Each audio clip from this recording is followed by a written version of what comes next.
Kemarin saya sudah melaksanakan kegiatan pengecekan kendaraan rantis dan lain sebagainya untuk satker yang lain di lingkungan Polda.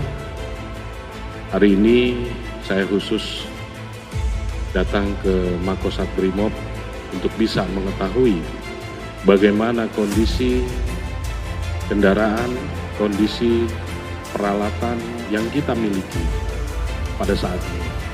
Apakah siap pakai, apakah perlu perawatan, apakah rusak ringan sampai dengan rusak berat. Sehingga jauh-jauh hari kita bisa persiapkan secara lebih maksimal.